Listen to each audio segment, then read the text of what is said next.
Now it is pretty hot in here, I'm not gonna lie, but we're still drinking black coffee in the CKC mug. And we're gonna go ahead and talk about Epictetus today. I haven't read Epictetus in years, the Enchiridion, but I was just sitting outside in my backyard, and we would be out there right now, other than it's kind of windy and there's a lot of noises that you might not like hearing. But I was sitting and I remembered a particular passage. I believe it's aphorism 3. So we'll just go ahead, because this is one that stuck with me throughout my life, where I was like it just kind of clicked and was in my head, and I couldn't remove it. Not that I wanted to, but I also don't think I really understood it, and I had a sort of moment of clarity thinking about it today, though. So we'll go ahead and read it. He says, "In everything which pleases the soul, or supplies a want, or is loved, remember to add this to the description, or add this to the description, notion. What is the nature of each thing, beginning from the smallest? If you love an earthen vessel, say it is an earthen vessel which you love. For when it has been broken, you will not be disturbed. If you are kissing your child or wife, say that it is a human being who you are kissing. For when the wife or child dies, you will not be disturbed." And when I first read that, I was like, yeah, I mean, I kind of understand that. I mean, it takes such strength to have that. All right, the CKC mug, I do love the CKC mug. And if I were to drop it and it would break, I would be like, who cares? It's just a cup. So I'm with him on the cup, but the child, the wife, these things are so difficult to just write off and say, well, they're just human beings like anybody else, But I think I got to thinking about this a little bit, and I think that this connection has solidified with me in some ways. And I think that the best phrase to sum it all up is, they always come back, like Elisha Long says. They always come back. Because you get attached to things, you get attached to people, attached to objects, and it's like you want to have some sort of possession over them, or feel like you have this possession over them, and when they're gone, it feels like you've been robbed of something. But it's like you apply too much value on them, and then you realize that you can have the same feelings, the same sort of thing with somebody else, but it does take time. Being stoic in the moment, and when you're going through that, when you've lost somebody, people are unique. You may not get them back in particular, but the love that you once had for somebody that you lost, you will have again for another.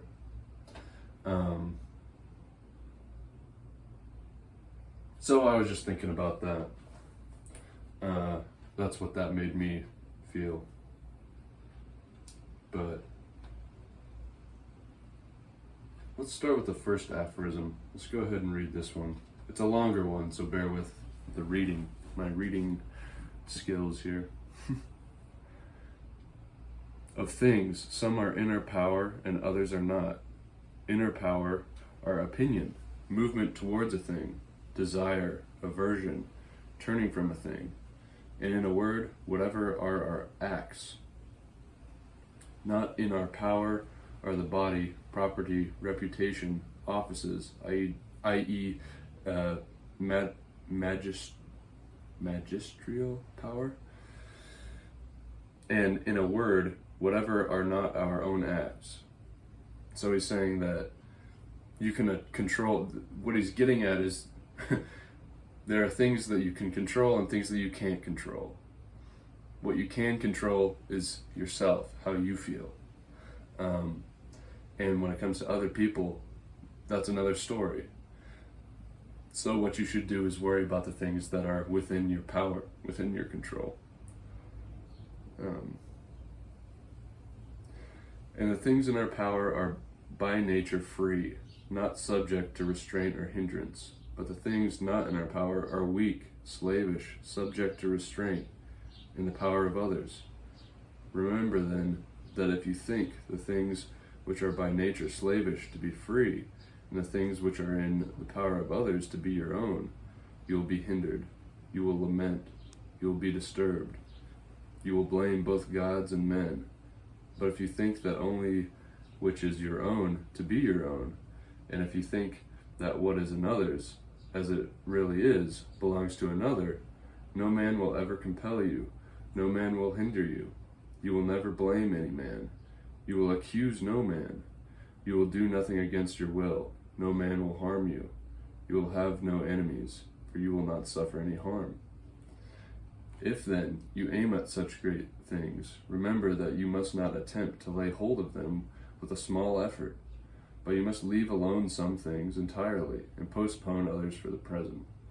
But if you wish for these great things also, and power and wealth, perhaps you will not gain even power and wealth, because you aim also at those former things. Certainly you will fail in those things through which alone happiness and freedom are secured. Straightway then practice saying to every harsh appearance, you are an appearance, and in no matter what you appear to be. Then examine it by the rules which you possess, and by this first and chiefly, whether it relates to the things which are in our power or to things which are not in our power. And if it relates to anything which is not in our power, be ready to say that it does not concern you. This is so true. I mean, it's so true yet so hard to employ. I mean, these are things that take time to master and to let go of things which don't concern you. Like in Fight Club, the narrator says that Tyler was able to let that which does not matter truly slide. If you can do this, you will be so much happier. Let that which does not matter truly slide.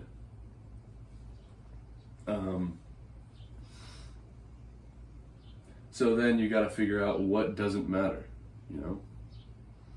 Figuring that out can be hard too. You know, we should know that you should know to let things slide which don't matter.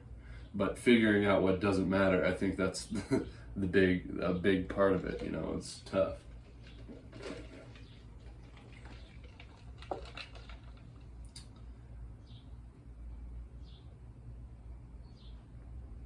Aphorism 5. Men are disturbed not by the things which happen, but by the opinions about the things. For example, death is nothing terrible, for if it were, it would have seemed so to Socrates. For the opinion about death that it is terrible is the terrible thing. When then we are impeded, or disturbed, or grieved, let us never blame others, but ourselves, that is, our opinions. It is the act of an ill-instructed man to blame others for his own bad condition. It is the act of one who has begun to be instructed to lay the blame on himself, and of one whose instruction is completed, neither to blame another nor himself. Man, that last part. It is the act of one who has begun to be instructed to lay the blame on himself, and one of whose instruction is completed, neither to blame another nor himself.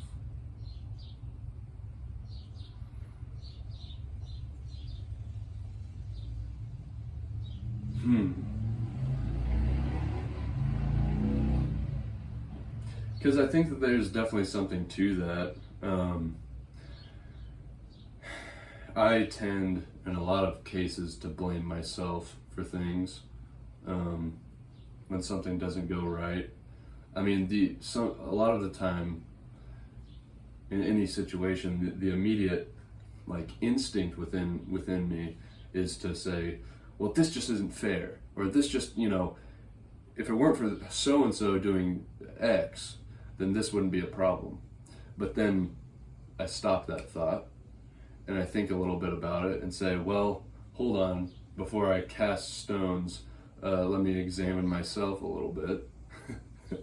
And then you realize, you become a little more honest with yourself and realize the things that maybe you could have done that you didn't. So you realize your mistakes. Now the problem would be to start to hate yourself. When you blame yourself, you realize your flaws and then just make yourself into a big boogeyman or a big evil guy or something. The correct thing is to realize the problems that are present everywhere within the situation. Yourself included, others included, circumstance included. Because there are plenty of things that you just can't control. And the situation is what it is. It's it was determined to be such.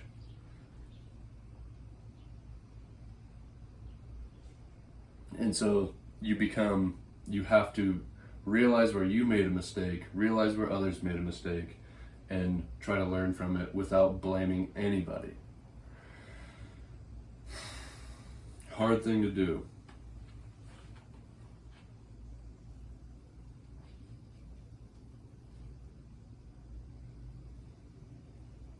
Another thing about that, when he says,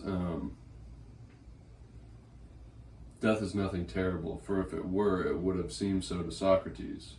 For the opinion about death, that it is terrible, is the terrible thing.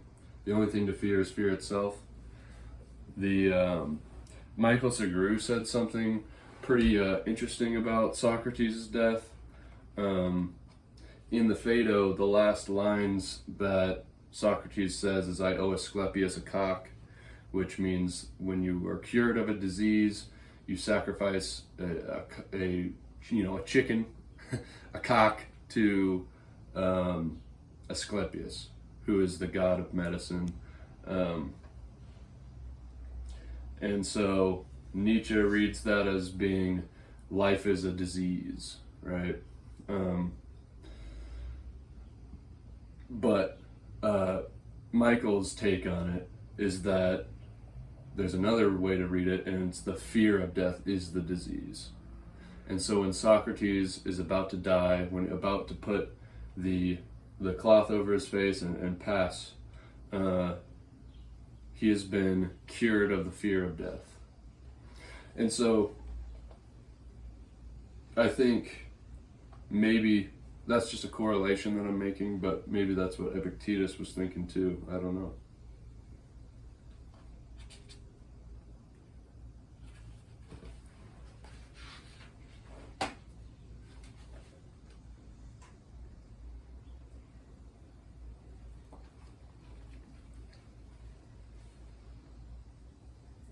Aphorism 22. If you desire philosophy, prepare yourselves from the beginning to be ridiculed, to expect that many will sneer at you and say, he has all at once returned to us a philosopher. And whence does he get this supercilious look for us? Do you not show a supercilious look? But hold on to the things which seem to you the best as one appointed by God to this station. And remember that if you abide in the same principles, these men who first ridiculed will afterwards admire you. But if you shall have been overpowered by them, you will bring them on yourself double ridicule. Be righteous. Be firm in your stance.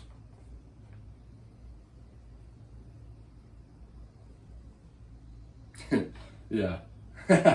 This is, I don't know if any of you guys are familiar with Patrice O'Neill.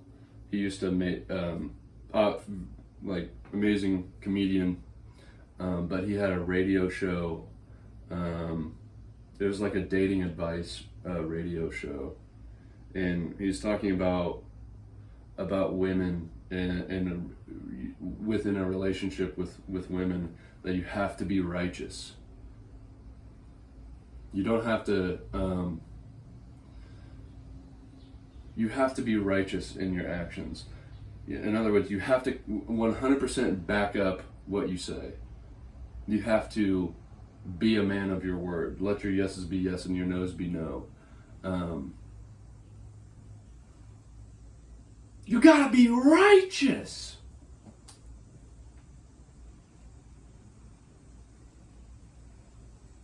Because women will sniff that out immediately when you are not righteous, and they're gonna doubt your strength.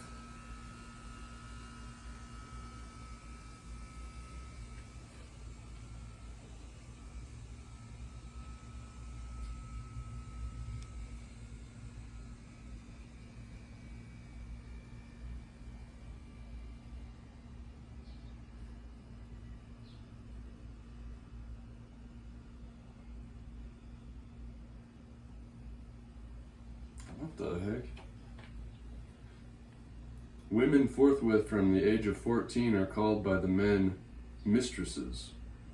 Therefore, since they see that there is nothing else that they can obtain, but only the power of lying with men, they begin to decorate themselves and to place all their hope in this. It is worth our while then to take care that they may know that they are valued by men for nothing else than being decent and modest and discreet.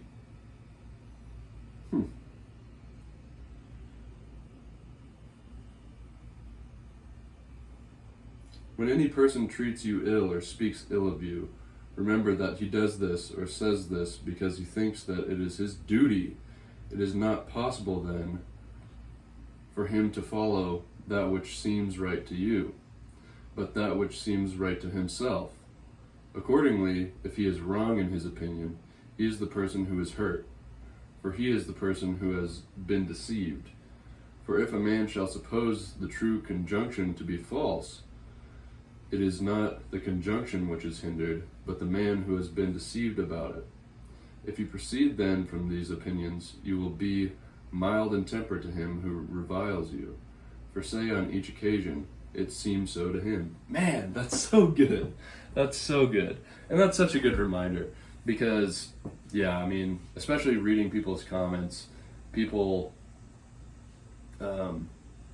somebody will always find something negative to say about you.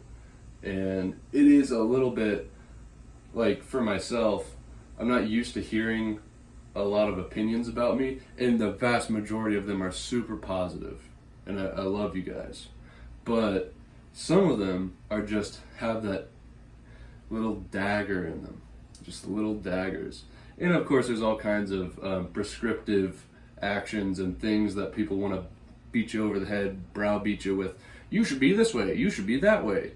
And it's like, man, can I just live? Can I just be who I am instead of do I have to try to appease everybody? The answer is no. But these people mean, I think they mean well. I have to try to convince myself that they mean well.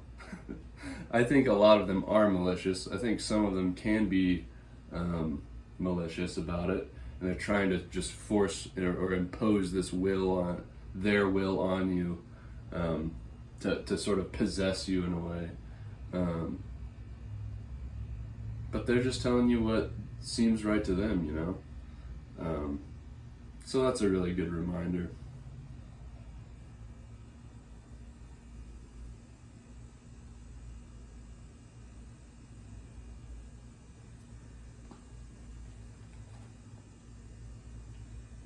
There's another one in here that kind of relates to this, I believe.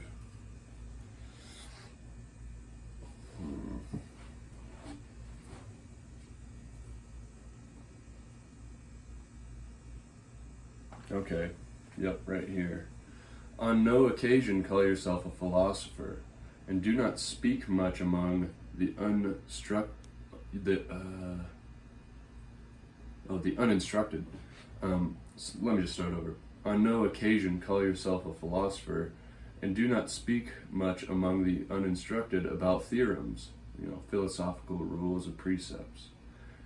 But do that which follows from them. For example, at a banquet, do not say how a man ought to eat, but eat as you ought to eat. Do as the Romans do, when in Rome. For remember that in this way Socrates also altogether avoided ostentation. Persons used to come to him and ask to be recommended by him to philosophers, and he used to take them to philosophers. So easily did he submit to being overlooked. He defers people to others' knowledge instead of trying to be that, trying to convince people that they should just be like him, which is it's awesome. Accordingly, if any conversation should arise among uninstructed persons about any theorem, generally be silent, for there is great danger that you will immediately vomit up what you have not digested. And when a man shall say to you that you know nothing, and you are not vexed, then be sure that you have begun the work of philosophy. For even sheep do not vomit up their grass and show to the shepherds how much they have eaten. But when they have internally digested the pasture, they produce externally wool and milk. Do you also show not your theorems to the uninstructed, but show the acts which come from their digestion. By their fruits you will know them. So, leading by example instead of just, you do this, you do that. Hey, you shouldn't be eating that. Hey, you shouldn't be drinking that. If you only knew what was right like I do, you would just be like me. You'd be perfect like me. There's a chance for that. Better to lead by example. Because that is also far more effective. Seeing people that do lead by example, that are unpretentious, that are they don't feel the need to impose their will on you, to give sort of prescriptive actions as to like how you ought to be, like me. The ones that are not like this, the ones that do lead by example, you naturally will want to follow them because they have abundance. And because they have a sort of aura or an attractiveness to them. And so you will want to do these things naturally. Whereas if you just get hit by prescriptive action constantly, just like, hey, don't eat that, don't drink that, don't smoke that, your instinct will be, this guy's going real hard about this. I kind of want to do the opposite now. So lead by example.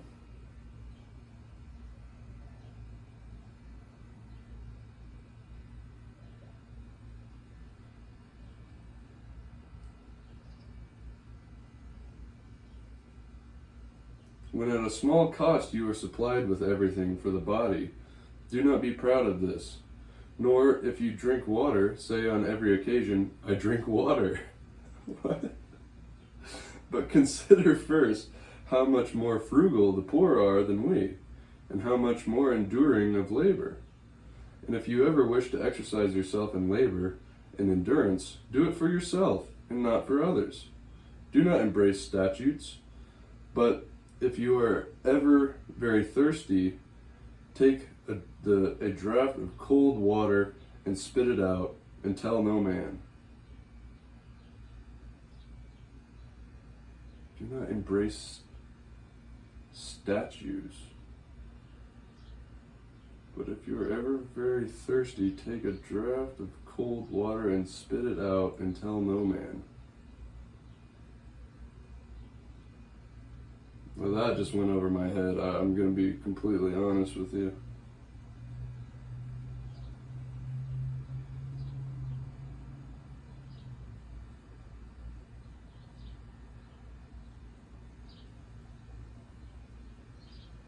Hmm.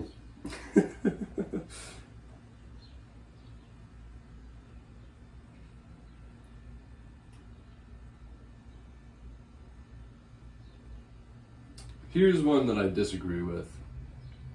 It is a mark of a mean capacity to spend much time on the things which concern the body, such as much exercise, much eating, much drinking, much easing of the body, much copulation.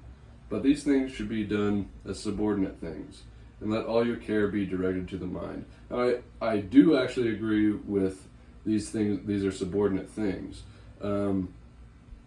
I don't know. I think that all of these things are like my dad's really into this guy.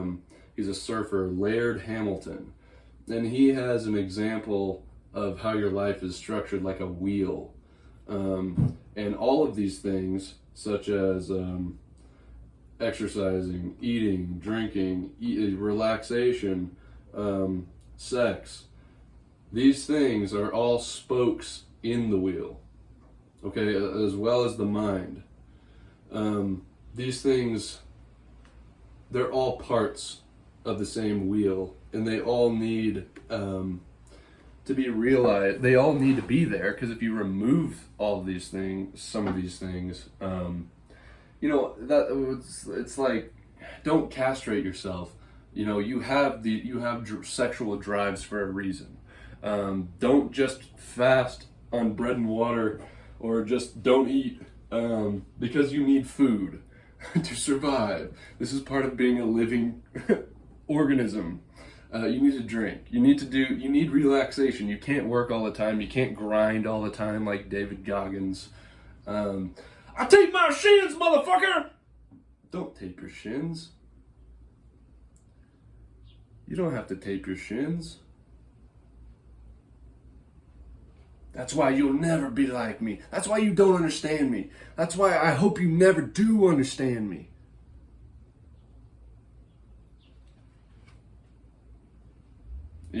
If you're trying to be like David Goggins, just let David Goggins do his thing.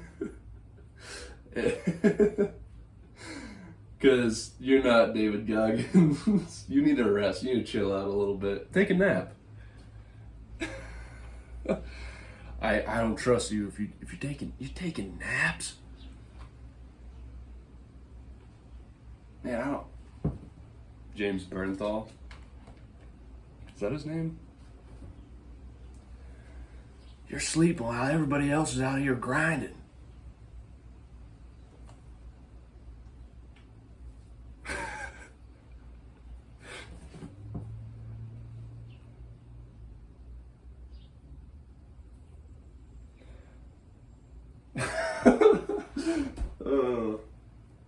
Guys, it's too hot in here for me to keep talking. But that's the end of that for now. I would like to read some more Stoicism stuff. It's quite refreshing. And it reminds me a little bit of the Hagakure in some ways. The Hagakure is like the warrior, more of like a combat-oriented Stoicism. In a very Japanese way too, but there's also like stories in it, which I love. The Hagakure is amazing. I love that book so much. But you get a lot of the same kind of wisdom and advice from that. So I want to read some more of that too at some point. But I know Stoicism is like super popular, so I think like half the people have like clicked on my, or have watched me because of my like Stoicism video. So apparently it's very popular, but it just happens to be like something that I'm not obsessed with in the same way. It's just not like my immediate like thing that I'm on right now. But it's a great thing to like, great reminders, great things to think about. So I will talk some more about it. And there's just stuff that you got to revisit over and over again. Anyways, that's all for now.